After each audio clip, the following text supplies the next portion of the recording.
the wrong definitions get us into trouble. So it's not about good friend and bad friend either. It's about how do you define friends and friendship. When you define correctly, then certainly you'll be free from it.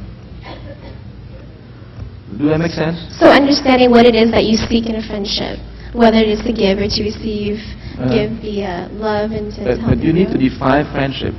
Define correctly. Do you guys have any definitions of friendship you guys want to propose? What's your definition of friendship? What do you think a friend is? What do you think a friend is? Like helping you out. If you fall, they can help you get up. Help you. A friend, somebody help you. Yeah. So is a friend someone that helps you, or is a friend someone that you help? A friend, someone you can laugh with. Yes. Yeah. A friend, someone to really be there when you need. Yeah. A friend is what else? Somebody you can cry with. Yeah, sure. Yeah. So what do you do with your friends? Go ahead. Peer pressure. A friend is someone who stick a mic in your mouth.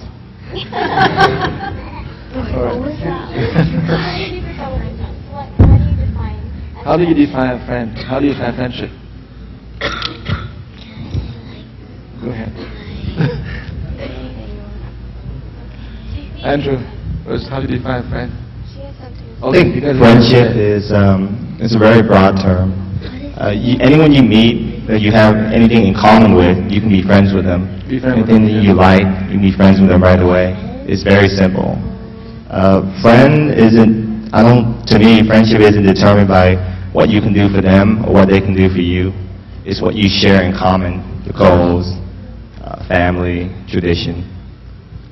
Just for example, my friends, we don't have to go out and party or go drinking or anything. We just hang out and we enjoy each other's company. We share laughs, we share food. We just share like simple things we enjoy in life, things we see every day. We just keep it simple. There's nothing flashy about friendship at all. Friendship is very basic. It's just simple. Laugh, hey, how are you doing? Just a couple of words here and there. And how do you deal with somebody else, like in this case, tell you, okay, let's go out bowling. How do you deal with that? I just think in Love's case, it's,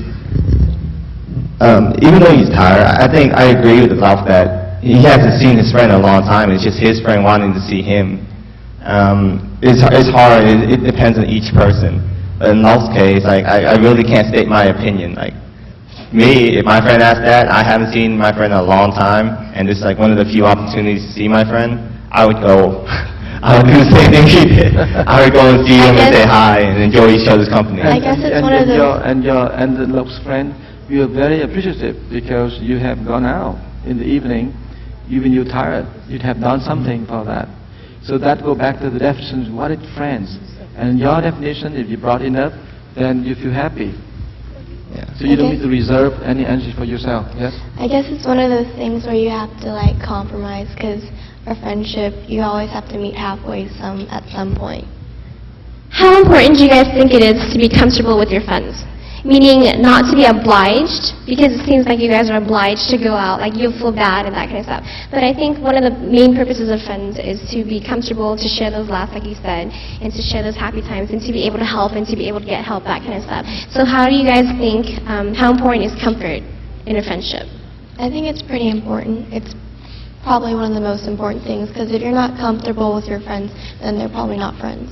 So how do you define comfort in terms of conformity? Give and take. Yeah. Is it like a balance? You kind of, have to give a little, take a little, or? Yeah, you have to balance between give and take. But this little tiny story that Love's talking about is really talking about the values, how you define friends, really. So if in one way, if you feel that friends to be someone, like you say, we can share a laugh, that anyone who part of your connections, the old friends, and then the question is, how would you want yourself to be? Oh, that's nice. Yeah, good friend. This is a non-conformist. Hi. Okay. So how would you define yourself? Okay. How would you define yourself in a relationship?